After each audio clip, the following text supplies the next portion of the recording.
On a frozen mountain in the middle of a violent snowstorm, a man heard a knock at his door. Not the wind, not a falling branch. A deliberate sound, slow, heavy, and impossible. When he opened the door, it wasn't a person standing there. It was a mother tiger, blood on her fur, carrying her badly injured cub. There were no growls, no attack. Only the eyes of a mother making one final choice, trusting the one creature the wild teaches her to fear. That night, a single door divided two worlds, and the decision made on that doorstep would change every life involved forever. The wind had been screaming for hours before Ethan Walker realized how completely alone he was. The power went out just after midnight, the old cabin dropping into a silence so thick it rang in his ears. The electric heater died with a dull click, leaving only the wood stove fighting back the cold. Outside, the Absaroka Range vanished behind curtains of white. Snow hammered the walls like handfuls of gravel, driven sideways by a storm that didn't care about forecasts, property lines, or emergency services that would never make it up this mountain tonight. Ethan added another log to the fire and checked his phone out of habit. No signal, no bars, no weather alerts. Living this far off-grid had once felt like freedom. Lower costs, better energy efficiency, no neighbors, no noise. Tonight, it felt like a gamble he might finally lose. He was rinsing a tin mug when the sound came.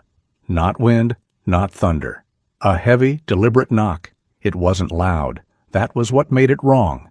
Just a dull thud against the front door, slow and measured, followed by a pause. Ethan froze, water running over his hands.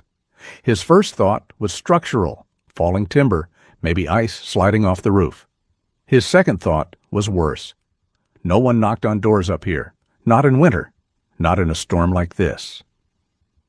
He wiped his hands on his jeans and listened. The fire popped softly. The cabin creaked under the weight of snow. Then again, thud, thud. The door shuddered, not from force, but from weight leaning into it. Ethan's instincts, honed from years as a park ranger, slid into place. He reached for the heavy flashlight by the door and the old rescue baton he kept by the stove.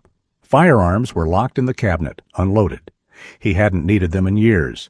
Bears stayed away. Wolves kept their distance.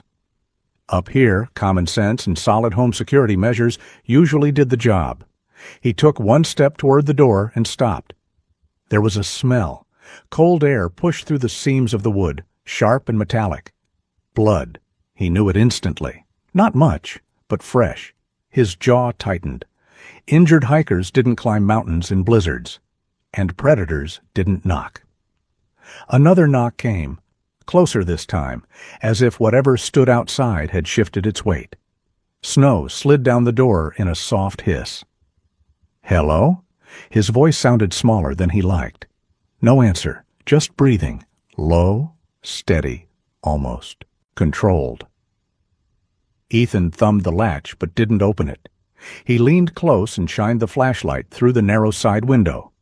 The beam cut a weak tunnel through swirling snow, catching nothing at first. Then it landed on the ground. Red against white. A thin trail of blood ran across the porch, smeared by wind and ice, leading straight to his doorstep. It disappeared beneath a dark shape pressed against the door. Ethan's pulse hammered. Every training manual he'd ever read echoed in his head. Do not open the door. Assess. Create distance. But distance didn't exist here. The storm had erased it. The knock came again, slower now, heavier. The door bowed inward a fraction of an inch. Behind him, a floorboard creaked. "Dad?" Ethan turned sharply. Lily stood in the hallway, wrapped in a blanket too big for her hair a mess of sleep and static. Her eyes were wide but steady, the way her mother's had been before the cancer took her 2 winters ago.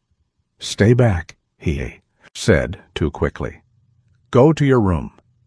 She didn't move. "What is it?" Ethan swallowed and turned back to the door. He loosened the latch just enough to crack it open, no more than an inch. Wind tore inside, carrying snow and that sharp copper smell. He aimed the flashlight low. The beam climbed from blood-streaked snow to massive paws sunk deep into ice. Striped fur, matted and stiff with frost. Then higher. Too high. The light reached a pair of eyes. They weren't wild with rage. They weren't searching for prey. They were locked on him with something else entirely, focus, pain, and a terrifying kind of patience. A tiger stood on his porch, its breath fogging the air, its body hunched against the storm. Clamped gently in its jaws was a small, limp shape wrapped in stripes and snow. Ethan's hand slipped on the flashlight. Behind him, Lily inhaled sharply. And outside, as if sensing it had been seen, the tiger shifted its weight and knocked once more. Softly this, time, against the door of the only house left on the mountain. Ethan had seen dangerous animals before, grizzlies at close range, wolves circling just beyond firelight, even a mountain lion once, silent as a shadow in the trees. But nothing had prepared him for the weight of the presence standing on his porch now. The tiger did not snarl. It did not bare its teeth or press forward. It stood there, muscles taut beneath striped fur stiffened by ice, breathing slow and deliberate as if each breath had been counted and rationed. Snow clung to its whiskers. Blood darkened one side of its jaw. In its mouth was the cub. At first glance, the smaller body looked lifeless, too still, too loose. Ethan's chest tightened, the way it used to when he arrived too late to an accident scene, back when he still wore a badge. Then he saw it, the faint rise and fall beneath the cub's ribs. A breath, shallow, but there. "Dad," Lily whispered behind him. Ethan raised one hand without turning. Not a command, a plea for silence. His mind raced through possibilities, probabilities, worst-case scenarios. He was no longer a ranger with backup a radio call away. He was a father in a wooden house, facing 1,000 pounds of muscle and instinct. He opened the door another inch. Cold exploded inside, slicing through the cabin. The tiger lowered its head slightly, adjusting its grip so the cub didn't bump the doorframe. The care in the movement hit Ethan harder than any threat display could have. This wasn't a hunt. The tiger gently set the cub down on the porch boards. Snow melted beneath the cub's fur, turning pink. The mother stepped back just one pace, then stopped. She did not flee. She did not advance. She waited. Ethan's breath fogged in front of him. He realized his hands were shaking, not from fear alone, but from something worse. Recognition. He had seen this posture before in injured elk cows, in wolves guarding pups caught in traps. A posture born not of aggression, but of desperation. The cub made a faint sound, not a cry, more like air leaking from a cracked bellows. Lily moved closer, the blanket dragging behind her. Ethan glanced back, panic flaring. "Lily?" "It's hurt," she said softly. Not a question. Ethan looked down again. The cub's back leg was twisted at an angle that made his stomach turn. Metal glinted beneath matted fur. A steel trap. Old style. Illegal, but still sold under the table, if you knew where to look. He had filled out reports on traps like that years ago. Too many. The tiger's eyes never left his face. "Easy," Ethan murmured, unsure who the word was for. Himself, maybe. Another gust of wind slammed into the porch, rocking the tiger's body. She adjusted her stance, shielding the cub with her bulk. The message was unmistakable. "I will protect this one with my life, but I cannot do it alone." Ethan felt the cabin behind him, the warmth, the safety he'd built with careful planning and more. Then a few conversations about home insurance and disaster preparedness. He had invested in solar panels, emergency food storage, backup heat, everything designed to keep danger out. Now danger stood at his door, asking to come closer. Lily knelt beside him. He could feel her small hand clutching the back of his jacket. "She's not mad," Lily said. "She's scared." Ethan swallowed. The tiger shifted, snow crunching under her paws. Still no roar, no threat. He thought of emergency medical care, how it worked on humans, how little of it applied here. No vet within 100 miles, no emergency services navigating this storm. Whatever happened next would be on him. Slowly, deliberately, he eased the door open another few inches. The hinges groaned. The tiger tensed, but did not attack. Ethan crouched and reached toward the cub, stopping short of contact. The cub's fur was warm beneath the snow. Too warm. Fever. Shock. The kind of condition that drained life quietly while you watched. Behind him, Lily whispered, "Please." The word landed heavier than any roar ever could. Outside, the storm howled, battering the last house on the ridge. And in the narrow space between man and animal, something fragile and irreversible began to take shape, an understanding neither of them could afford to break. Ethan did not move. Every instinct he had earned over 25 years in the wilderness told him to shut the door, bolt it, and retreat to the center of the house.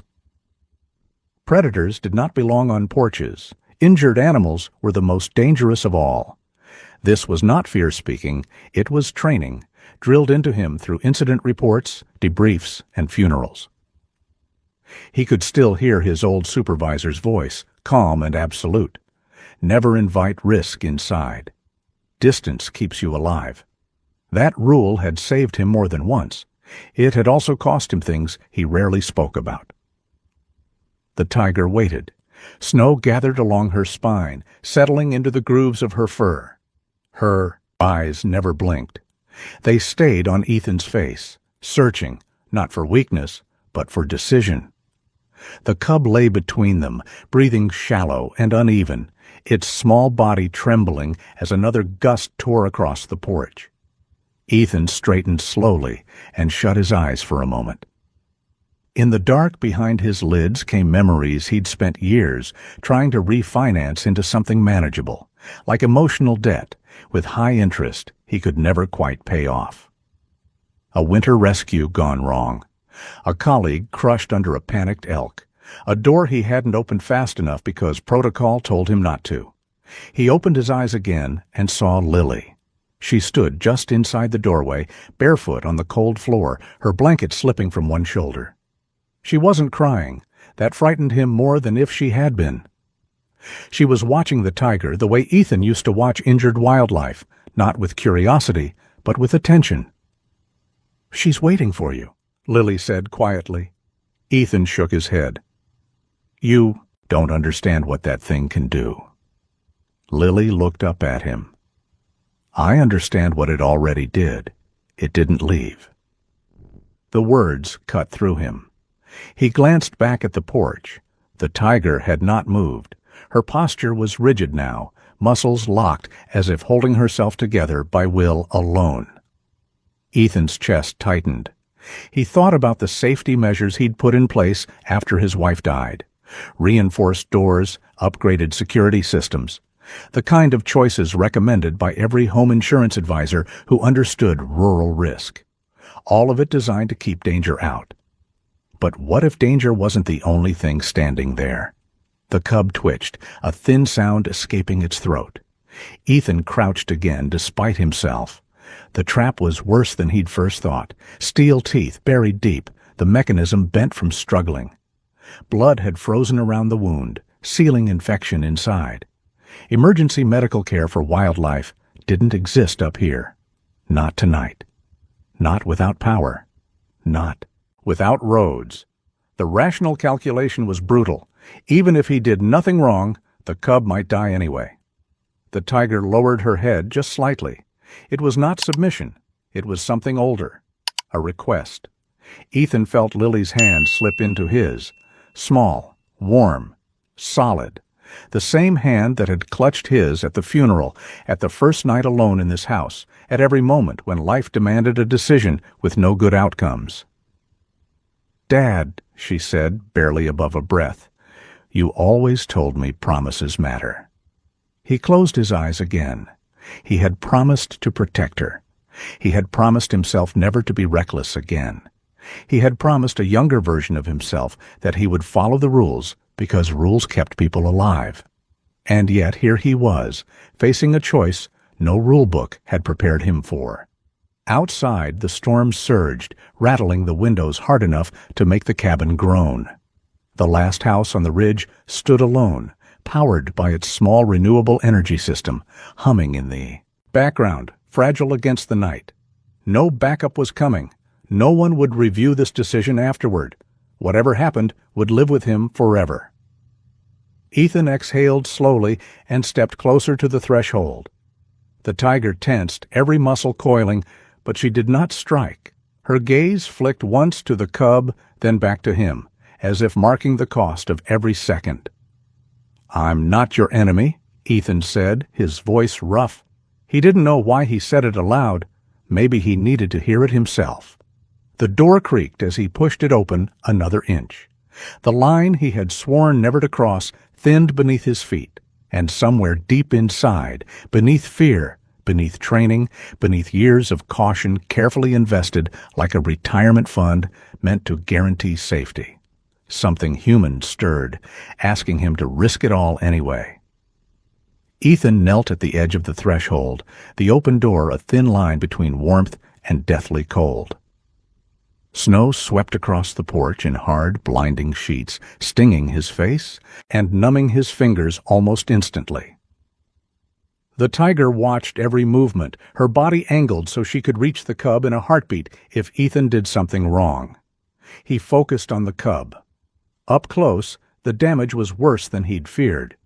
The steel trap had bitten deep into the hind leg, its teeth bent and twisted as if the cub had fought it for hours. The metal was old, scarred with rust and dried blood that didn't all belong to this animal. Whoever had set it hadn't bothered with permits or safety locks. This wasn't hunting. It was theft. Cruelty for profit. Ethan felt anger rise, hot and sharp, cutting through his fear. "Easy," he murmured, more to himself than to the animals. He slipped off his jacket and draped it over the cub to block the wind. The cub flinched weakly, a thin whimper escaping before it fell silent again. Its body burned with fever. Shock was already setting in. Behind him, Lily hovered just inside the door, holding the small first aid kit they kept, stocked for emergencies. Cuts, burns, the kind of things insurance brochures always warned about, but never really prepared you for. She placed it gently on the floor, then stepped back without being told. Ethan took a breath and reached for the cub's trapped leg. The tiger's growl came low and sudden, vibrating through the boards of the porch. Not a roar, a warning. "I know," Ethan said quietly. "I know." He paused, letting his hands rest where the tiger could see them.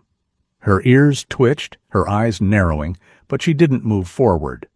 Slowly, carefully, he touched the steel. The trap was frozen in place, packed with snow and blood.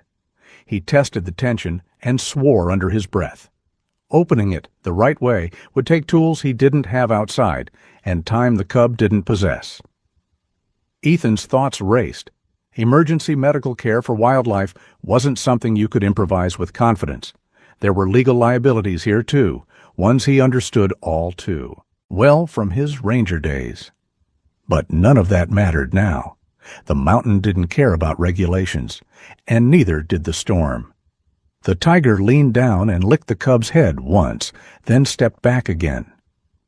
The message was unmistakable. Do it. Ethan worked the metal, using the baton to wedge the jaws apart just enough to loosen the pressure. The cub convulsed weakly. Ethan stopped, heart pounding, waiting for the tiger to attack. She didn't. Minutes stretched, each one draining heat from his body and strength from the cub. Finally, with a sharp metallic snap, the trap gave way. Ethan pulled it free and flung it into the snow, where it disappeared beneath white in seconds. Blood flowed immediately, dark and frightening. Ethan pressed down with his jacket, trying to stem it, his hands slick and shaking. "Stay with me," he muttered, the words automatic, the same ones he'd used on injured hikers years ago. The tiger let out a sound then, not a growl, not a roar. Something raw, something close to grief. Ethan looked up and froze. Around the tiger's front leg, half hidden beneath fur and ice, was an old scar, a pale ring where a wire snare had once bitten deep. The skin had healed poorly, pulled tight in places. This animal had been caught before, hurt by humans, left to survive or die on its own. And still, tonight, it had come to a human door. The weight of that choice settled on Ethan like the snow piling on the roof. He felt suddenly small, exposed, aware that every safety system he trusted, locks, alarms, even the best home security setup money could buy, meant nothing compared to the trust unfolding here. A sharp crack echoed in the distance. Ethan's head snapped up. Another sound followed, unmistakable even through the storm. A gunshot. It came from somewhere lower on the mountain, far enough to be muffled, close enough to be real. The tiger stiffened, head lifting, nostrils flaring. Her gaze shifted past Ethan into the white void beyond. The porch. Someone else was out there, someone following blood. Ethan's pulse surged as he gathered the cub into his arms, feeling its fragile weight, the faint flutter of life against his chest. Whatever came next would not be decided by storms or animals alone. Men had already set this tragedy in motion, and they might be closer than Ethan wanted to believe. Ethan carried the cub inside.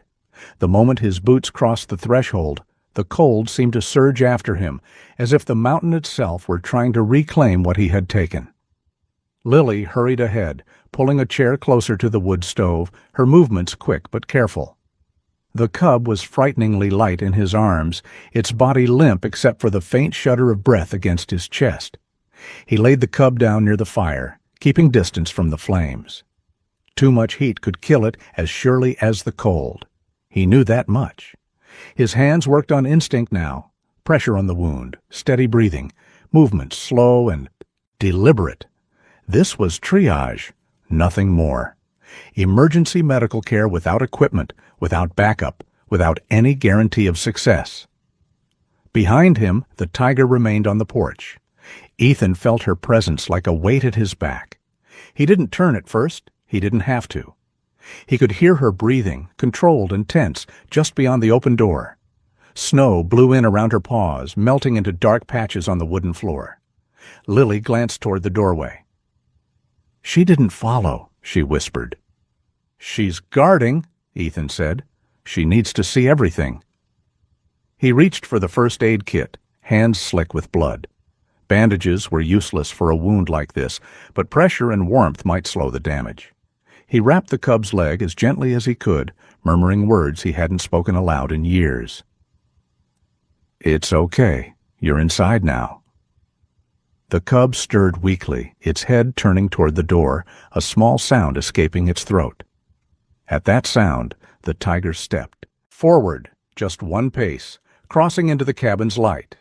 She stopped there, half in shadow, half in warmth. Ethan finally looked at her. Up close, she was enormous, scarred, real in a way no documentary or safety briefing ever captured. Her eyes flicked from the cub to Ethan to Lily and back again, measuring, calculating. Ethan straightened slowly and raised his hands, palms out.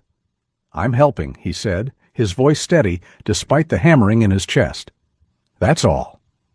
The tiger did not advance. She did not retreat.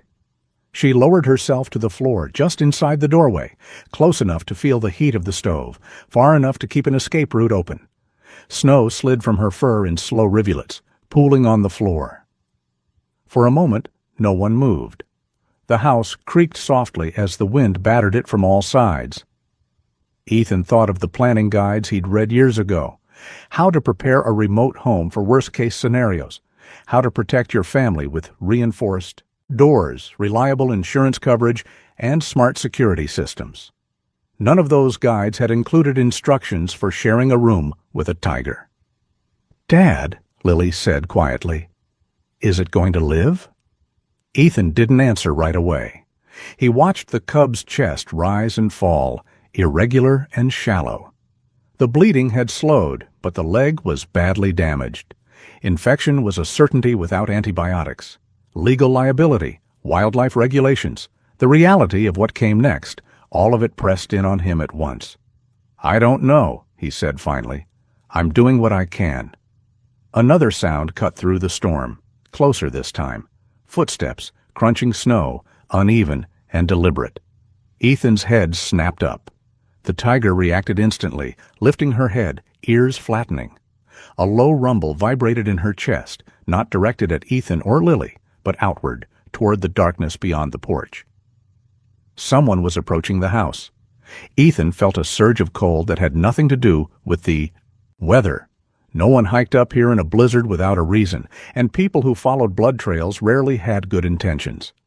He moved quickly, closing the door just enough to narrow the opening, leaving space for the tiger to breathe, but blocking the view inside. He dimmed the lantern near the stove, casting the room into softer shadow. "Lily," he whispered, "go to the back room. Quiet." She hesitated, looking at the cub, then at the tiger, then back at him. Finally she nodded and slipped away, her footsteps light and careful. Ethan turned back just as a shape emerged from the white outside. A man bundled in heavy gear, his face obscured by a hood. He paused at the edge of the porch, eyes narrowing as he took in the scene. The open door, the tiger's silhouette, the blood-stained snow. "Well," the man said, his voice carrying easily through the wind. "That's not something you see every day." Ethan stepped forward, placing himself squarely between the stranger and the interior of the house. "Road's closed," he said. "Storm's bad. You should move on." The man smiled, slow and thin. "Been tracking something all night. Thought I lost it." Behind Ethan, the tiger growled again, louder this time, her body coiling. Ethan understood then that opening the door had only been the first risk. The next one might cost him far more than he was prepared to pay. The man stepped fully onto the porch, stamping snow from his boots as if this were a casual visit and not a trespass in the middle of a blizzard. He was tall and broad-shouldered, wrapped in a heavy parka stained with slush and something darker Ethan didn't want to name. A rifle was slung low across his back, half hidden beneath the coat. "I don't mean any trouble," the man said, lifting his hands just enough to show empty palms. His smile didn't reach his eyes. "Storm caught me off guard. Figured I'd ask about shelter." Ethan kept his stance firm, one foot planted. Inside the door, the other braced against the threshold. "There's no shelter here," he said. "Road's closed. Best you turn back while you can." The man's gaze drifted past Ethan, slow and deliberate. He noticed the wet floorboards, the heat rolling out of the cabin, the faint copper smell that still hung in the air. Then his eyes found the tiger. For a split second, something sharp flashed across his face. Recognition, maybe, or satisfaction. "Well," he said quietly, "that explains the tracks." The tiger rose to her feet in one smooth motion. Her growl filled the doorway, deep and resonant, vibrating through the cabin walls. It wasn't wild or panicked, it was precise, a warning issued to something that understood exactly what it meant. The man chuckled under his breath. "Easy, girl, I'm not here for you." Ethan's pulse spiked. "You need to leave, now." The man finally looked at him, really looked. "Name's Caleb Rusk," he said. "Been on this mountain longer than you, I'd bet." Ethan felt the name land with a dull weight in his chest. He knew it. Not personally, but from old case files and conversations whispered over coffee back when he still had access to legal databases and law enforcement briefings. Rusk had been investigated twice for illegal trapping. Both times the charges fell apart. No witnesses, no hard proof. Rusk's eyes flicked to the closed door behind Ethan. "You look like a man carrying a lot of liability," he said lightly. "Wildlife in your home, kid inside, that's the kind of situation lawyers love." Ethan didn't blink. "This is private property." "Sure is," Rusk said. "And that animal out there, she's worth a small fortune. Medical bills don't come cheap, do they?" The words were casual, but the implication was clear. Rusk had followed the blood, The gunshot earlier hadn't been random. It had been a marker. The tiger stepped forward another inch, muscles bunching. Her eyes never left Rusk. Rusk noticed. His hand drifted toward his coat, slow enough to look harmless. Ethan shifted instantly, blocking the movement with his body. "Don't," Ethan said. Rusk smiled again. "Relax. I'm just cold." From deeper inside the cabin, a floorboard creaked. Rusk's head snapped toward the sound. "You're not alone." Ethan felt the weight of every choice he'd made tonight pressing down on him. He thought of Lily hiding in the back room, of the cub by the stove, of how no amount of home security planning or insurance coverage ever prepared you for the moment when danger knocked and then invited itself in. "She's a child," Ethan said. "You take one more step, and this ends badly." Rusk studied him, then glanced at the tiger, then back again. The storm howled around them, sealing the mountain off from the rest of the world. No witnesses, no help, just men, animals, and consequences. The tiger growled again, louder now, her tail lashing. Once against the doorframe, Rusk's eyes narrowed. "So that's how it is," he said softly. "You picked a side." Ethan didn't answer. He didn't need to, because the tiger had already chosen hers. The wind rose again, harder this time, driving snow sideways across the porch and sealing the mountain into a white wall. The storm had grown teeth. There would be no leaving tonight, not for Ethan, not for Caleb Rusk, and not for anything breathing inside the cabin. Rusk shifted his weight, boots scraping wood. "You know," he said, voice calm as a banker discussing interest rates. "This is exactly the kind of mess that turns into an insurance claim nobody wants to touch. Wild animal on private property. Minor present. Injuries. That's a lot of legal liability for one man." Ethan didn't respond.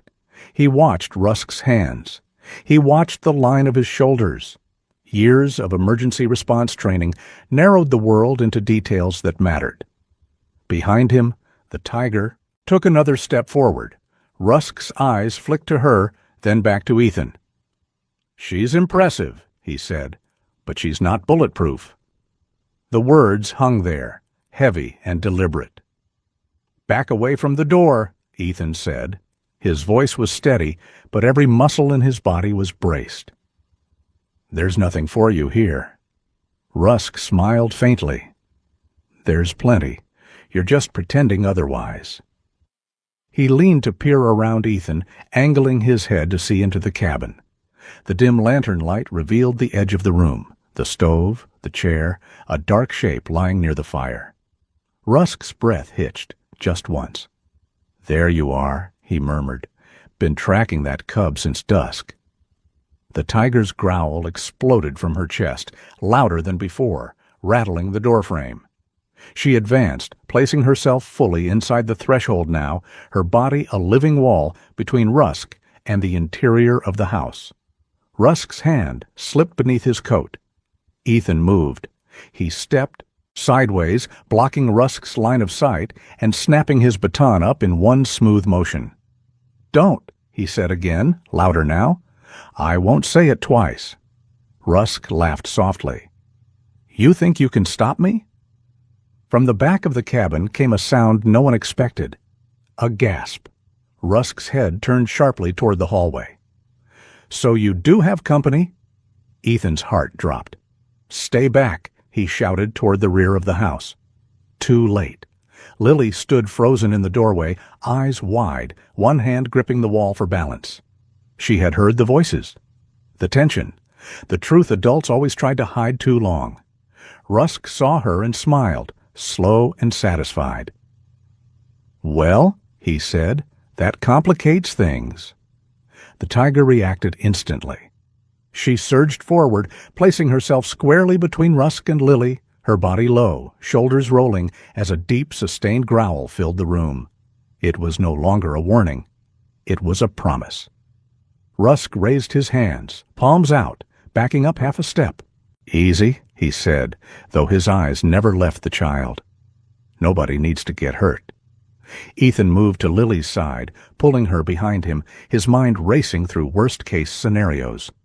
Hostage situations, escalation, no backup, no clean outcomes. "You need to leave," Ethan said. "Right now." Rusk's gaze slid from Lily to the tiger to the cub by the stove. His jaw tightened. "I'm not walking away empty-handed," he said. "Not after everything I put into this." He shifted his stance, angling his body. Ethan recognized it immediately, the posture of someone preparing to draw. The tiger struck the floor with one massive paw, the impact shaking the cabin. Rusk flinched despite himself. Outside, the wind screamed, pressing against the walls like a living thing. The house creaked under the strain, every beam groaning.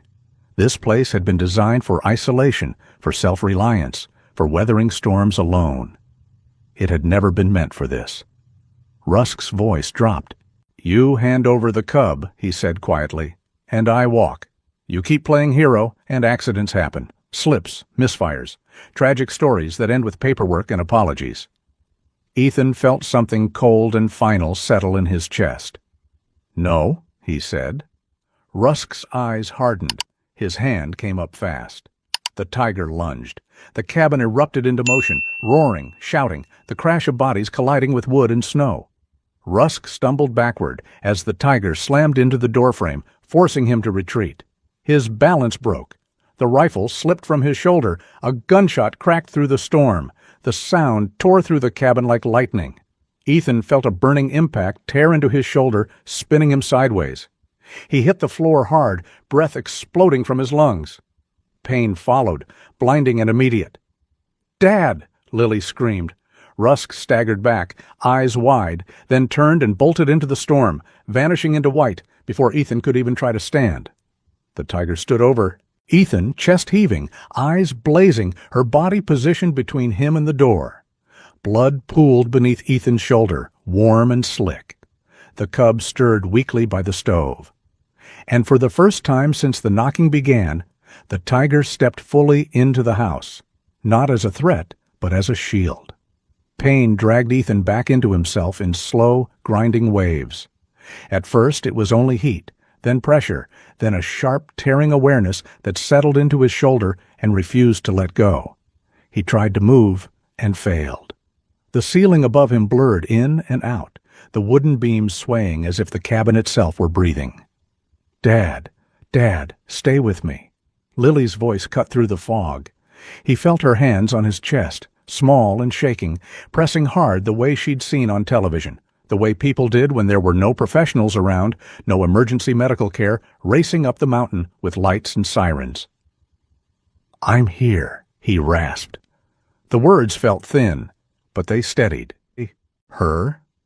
He focused on her face, pale, determined, older than it had been a few hours ago. Blood soaked his jacket, spreading across the floor in a dark pool that reflected the firelight. The bullet had passed clean through, he realized dimly. Lucky, in a brutal sort of way. No shattered bone, no collapsed lung. Just pain and blood loss. Two problems that could still kill you if you ignored them long enough. "Pressure," he whispered. "Use the towel. Don't let go." Lily nodded and did as she was told, teeth clenched, eyes shining with unshed tears. Across the room, the tiger stood like a statue, carved from muscle and shadow. She had not moved since Rusk fled. Her body blocked the doorway completely now, snow blowing around her legs, her head turned slightly as if listening for any sound beyond the storm. She was guarding the house. Ethan's vision cleared enough for him to see the cub by the stove. The small body trembled, breaths shallow and uneven. The bandage on its leg was soaked through again. Every second felt like borrowed time. "I need to sit up," Ethan said. Lily hesitated, then helped him lean against the wall.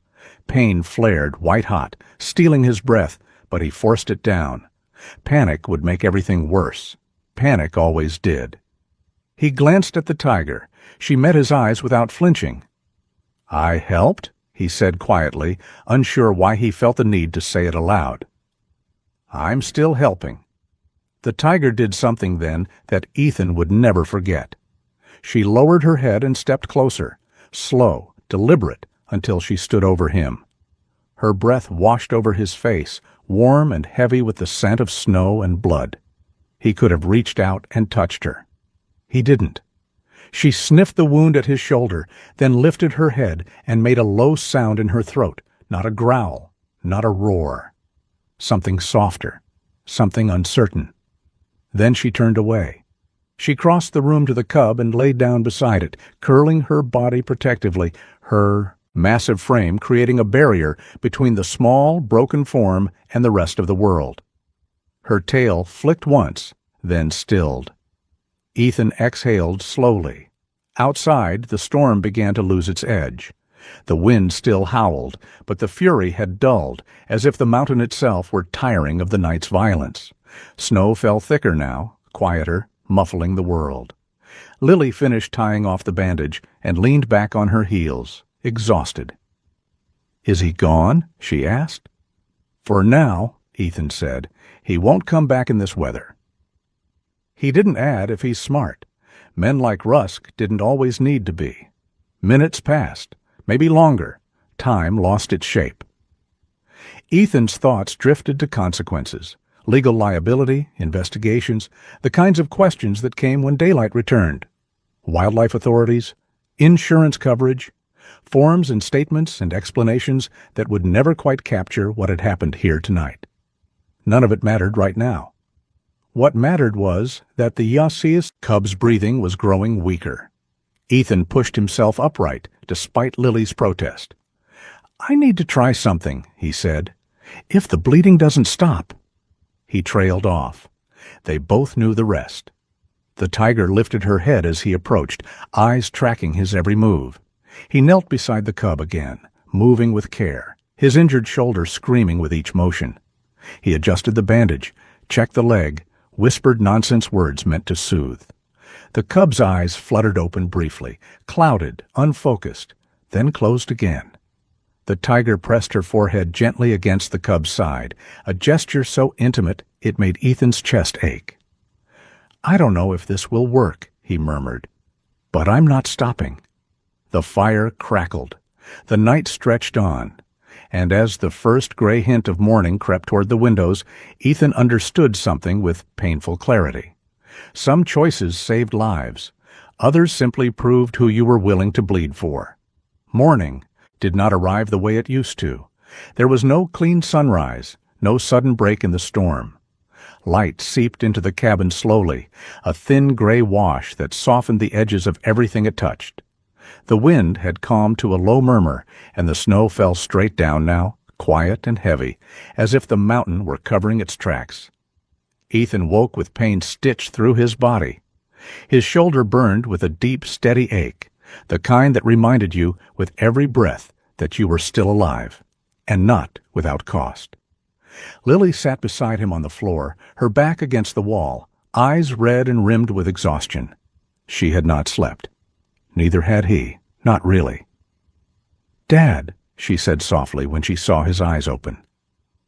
"I'm here," he answered. The words came easier this time. The tiger stood near the open doorway, her silhouette dark against the pale morning. Snow dusted her back, melting slowly into her fur. She had not left during the night, not once. She had watched the door, the cub and Ethan in turn, as if measuring the balance of the world and finding it still unstable. Ethan turned his head toward the stove. The cub lay where it had been all night, too still. The bandages were soaked through again, stiff with dried blood. The small chest no longer rose, no shallow breaths, no faint sounds, just silence. Lily followed his gaze and understood instantly. Her hand flew to her mouth, but she did not cry. She had learned in one night the kind of lessons no child should have to learn. Ethan closed his eyes. He had known this was possible, likely even. Infection, blood loss, shock, no amount of improvised emergency care could undo all of that. This was what the mountain demanded in exchange for mercy. The tiger approached the cub slowly. She lowered her head and nudged the small body once, then again. When there was no response, she pressed her forehead to the cub's side and stayed there for a long time, unmoving. No sound came from her, no roar, no growl, just stillness. Ethan felt something in his chest give way, a quiet fracture that hurt more than the bullet wound ever could. He thought of all the forms and reports that would follow, questions from wildlife officials, legal liability he would need to navigate, explanations for insurance claims that would never capture the truth of this night. None of it mattered in this moment. The tiger lifted her head at last. She looked at Ethan. There was no accusation in her eyes, no gratitude either, just acknowledgement. Then, with infinite care, she took the cub in her jaws. She paused at the threshold, turning once more toward the room, toward Lily, toward Ethan. The light caught her eyes, and for a heartbeat, the world held still. She stepped into the snow and disappeared into the trees, her striped form swallowed by white and shadow. Ethan did not move for a long time. Days passed before help finally reached the cabin. Emergency services came by snowmobile once the roads cleared enough to risk it. Questions were asked, statements were taken, medical bills followed, and paperwork stacked up in neat piles on the kitchen table. The man named Caleb Rusk was never found. Maybe the mountain had decided his account was due. Life, slowly, resumed its careful shape. But some things did not go back to how they were.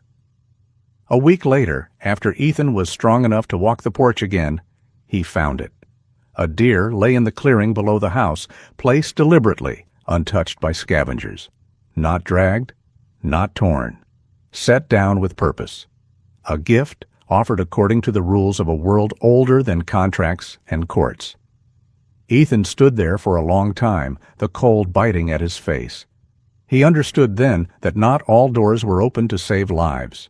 Some were open simply to prove that, when it mattered most, fear did not make the final decision. And that was something no storm could ever take from him. Before you leave, I want to ask you something simple. If you believe the man did the right thing that night, comment 1. If you think opening that door was too dangerous, comment 0. No long answers needed, just one number. Sometimes a single choice tells us more than 1,000 words. And if stories like this matter to you, stories about courage, mercy, and the quiet moments that change lives, please subscribe to the channel and stay with us.